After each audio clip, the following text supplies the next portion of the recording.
Hello friends, आप सभी का हमारे चैनल पे बहुत बहुत स्वागत है।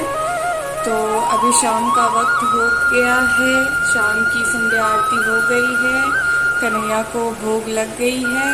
अब हम श्रीमद् भागवत गीता का पाठ करेंगे और आगे की बातों से आप लोगों को अवगत कराएंगे। ये देखिए मेरे दोनों कन्हैया बहुत प्यार से बैठे हुए हैं। तो चलिए पाठ में आगे बढ़ते हैं और पाठ की आगे की बातों से आप सभी को अवगत कराते हैं। तो जय श्री राधे। ये देखिए मैं श्रीमद् भागवत गीता यथार्थ स्वरूप पुस्तक को निकाल ली हूँ और अब पुस्तक को प्रणाम करके श्रीमती राधा रानी का नाम लेके हम पाठ के अध्ययन शुरू करेंगे। तो चलिए पढ़ना आरंभ करते हैं। भगवान श्री कृष्ण कोई सामान्य व्यक्ति नहीं अपितु साक्षात परम ईश्वर है, जिन्होंने इस धराधाम में अवतार लिया था और अब एक समकालीन राजकुमार की भूमिका निभा रहे थे। वे पांडु की पत्नी कुंती का एक और नाम है प्रथा, पांडवों की माता के भतीजे थे। इस तरह संबंधी के रूप में तथा धर्म के शाश्वत पालक होने के कारण वे धर्मपरायण पांडुपुत्रों का पक्ष लेते रहे और उनकी रक्षा करते रहे। तो अंततः चतुर दुर्योधन ने पांडवों को धृतकीरा के लिए ललकारा। उस निर्णायक स्पर्धा में दुर्योधन तथा उनके भाइयों ने पांडवों की सती पत्नी द्रौपदी पे अधिकार प्राप्त कर लिया और फिर उसे राजाओं तथा राजकुमारों की सभा के मध्य निर्वस्त्र करने का प्रयास किया। कृष्ण के दिव्य हस्तक्षेप से उनकी रक्षा हो सकी। उस धृतकीरा में छल के प्रयोग के कारण पांडवों की हार हुई तथा उनके अपने राज्य से वंचित होना पड़ा और 13 वर्ष तक वनवास के लिए जाना पड़ा। वनवास से लौटकर पांडवों ने धर्म सम्मत विधि से दुर्योधन से अपना राज्य मांगा, किंतु उसने देने से इनकार कर दिया।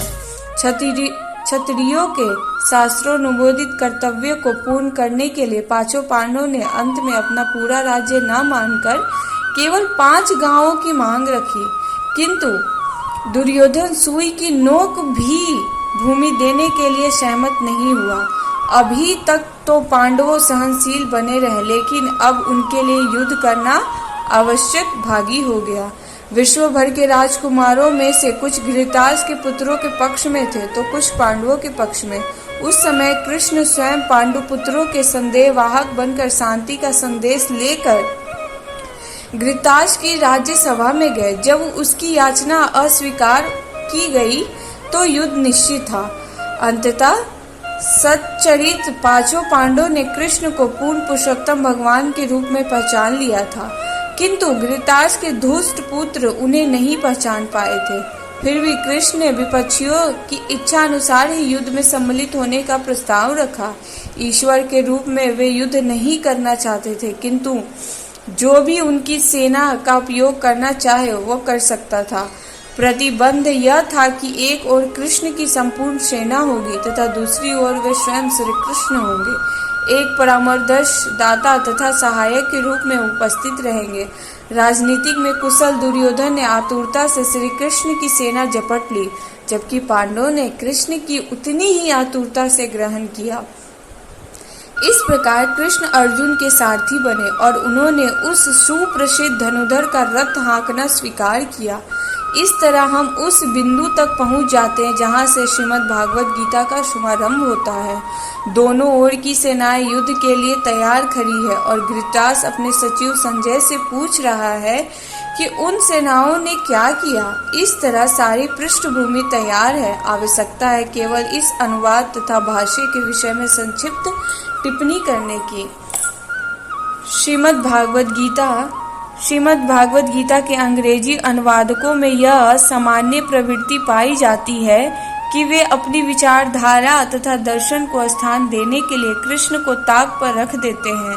वे महाभारत के इतिहास को असंगत पौराणिक कथा मानते हैं तथा कृष्ण को किसी अज्ञात प्रतिभाशाली व्यक्ति के विचारों को पद के रूप में प्रस्तुत करने का निमित्त बनाते हैं, अथवा सर्वश्रेष्ठम परिस्थितियों में कृष्ण एक गौण ऐतिहासिक पुरुष बना दिए जाते हैं। किंतु साक्षात श्री कृष्ण श्रीमद् भागवत गीता के लक्ष्य तथा विषय वस्तु दोनों हैं। जैसा कि गीता स्वयं अपने विषय में कहती है। अतः यह अनुवाद तथा इसी के साथ दिए हुए भाष्य पाठक को कृष्ण की ओर निर्देशित करता है, उनसे दूर नहीं ले जाता। इस सृष्टि से श्रीमद् भागवत गीता यथार्थ रूप अनुपम है। साथ ही इसकी सबसे बड़ी विशेषता यह है कि इस तरह यह पूर्णतः ग्राह्य तथा संगत बन जाती है, चूँकि गीता के वक्ता यानी बोलने वाला एवं उसी के साथ चरम लक्ष्य भी स्वयं श्री कृष्ण ही है। अतएव यही एकमात्र ऐसा अनुवाद है जो इस महान शास्त्र को यथार्थ रूप में प्रस्तुत करता है। आगे बढ़ेंगे तो आमुख पढ़ेंगे। आमुख हम कल के अध्याय में पढ़ेंगे, तो कल शाम के अध्याय में हम आमुख पढ़ेंगे। तो फिर आमुख से रिलेटेड जो भी बातें हैं कल हम शाम को आप लोगों के साथ शेयर करूंगी।